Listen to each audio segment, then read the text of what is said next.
C'est de la méchanceté que d'avoir des dons et des talents et de refuser de les mettre à disposition du monde, à disposition des autres. Voilà, c'est dit.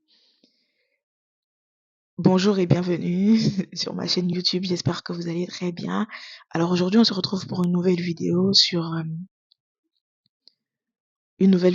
Enfin, vous verrez l'intitulé.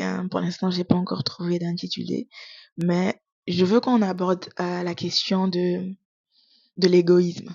Mais vous comprendrez par la suite que je parle pas de l'égoïsme en termes de biens matériels. Je parle d'une autre forme d'égoïsme. L'égoïsme, le fait de ne pas vouloir que les gens puissent profiter des dons et des talents que nous avons, du potentiel que nous avons. Vous savez, je dis toujours que euh, venir sur cette terre et passer sa vie à ne vivre que pour soi-même, passer sa vie à ne vivre que pour soi-même et ne pas se demander qu'est-ce qu'on peut apporter à ce monde, c'est de la méchanceté.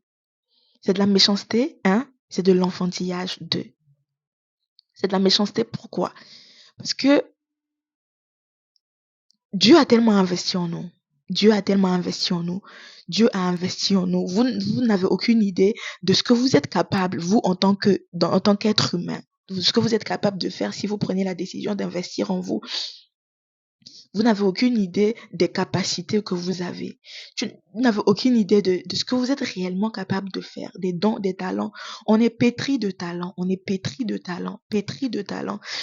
Je vis dans une génération où on est pétri de talents. Les jeunes sont pétris de talents. Ils ont des talents, ils ont des idées, des initiatives, des concepts, mais qui préfèrent faire profiter cela à un petit groupe de personnes ou à leur propre satisfaction, à leur cercle restreint qu'au monde entier.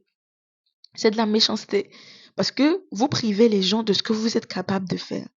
Est-ce que tu sais pourquoi tu as cette facilité à t'exprimer? Est-ce que tu sais pourquoi tu as, cette prédisposition-là à pouvoir prendre la parole en public? Tu as une capacité à encourager les gens, tu as une capacité à dessiner, tu as une capacité à encourager, tu as une capacité à, à tricoter, par exemple, à faire quelque chose. Tu as des dons, tu as des talents, tu as du potentiel, mais tu refuses que cela puisse servir aux autres. Pourquoi, en fait? Pourquoi? Aujourd'hui, beaucoup de personnes, on est dans une génération, dans un monde où on, on vit dans l'égoïsme, dans l'égocentrisme. Tout est centré sur nous. Moi, ma famille, mes amis, moi, tout ce qui m'appartient et tout. Alors que si tu as un don, si tu as une capacité à faire quelque chose aujourd'hui, je veux que tu listes toutes tes capacités, que tu listes les dons, les talents, les potentiels et les capacités que tu as. Tu te rendras compte que tu les as pas à cause de toi, pas pour toi. Tu les as pas pour que ça puisse te servir à toi, mais pour que ça puisse servir aux autres. Un don, un talent, un potentiel ou une capacité, une compétence qui ne sert pas aux autres va finir par disparaître. Parce qu'on vit dans un monde, on vit dans un monde, on est des êtres sociaux. On vit en communauté. Et donc, si tu as quelque chose, c'est pour que ça puisse quelque part aider quelqu'un. C'est pas pour que ça reste chez toi et pour que tu puisses l'utiliser que pour toi seul. Donc, je le répète encore, venir sur cette terre et vouloir et ne pas vouloir faire profiter aux autres ses dons et de ses talents, c'est de la méchanceté. Numéro 2, c'est de l'enfantillage. Parce qu'il y a qu'un enfant qui, lorsqu'il est chez ses parents, se soucie de manger, de dormir et de faire tout ce qu'il a envie de faire, ses besoins et puis voilà. Mais vous savez qu'il y a un niveau de l'enfance où tu ne te soucies plus où tu commences à te soucier. Tu commences à te demander qu'est-ce que je peux faire pour apporter un plus à cette maison. Est-ce que je peux commencer à laver les assiettes? Est-ce que je peux commencer?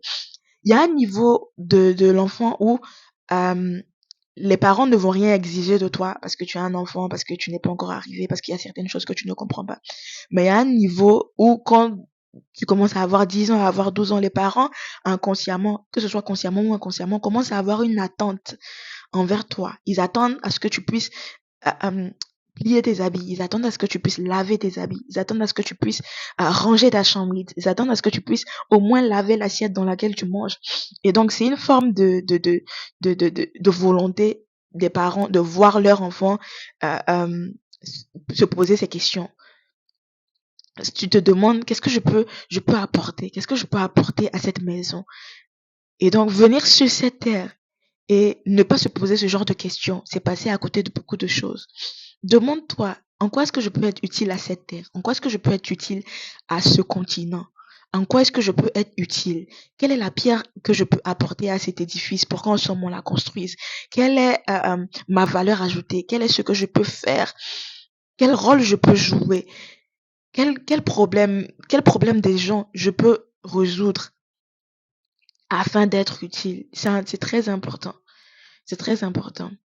Et donc voilà ce que je voulais partager avec vous. Je pense qu'on va se retrouver dans une prochaine vidéo où on va aborder d'autres thématiques. Mais si cette vidéo t'a plu, ben, n'hésite pas à commenter, à liker et à la partager. Et surtout, n'oublie pas que tu es sur cette terre pour un but et qu'il faut que tu accomplisses ce but-là avant de partir.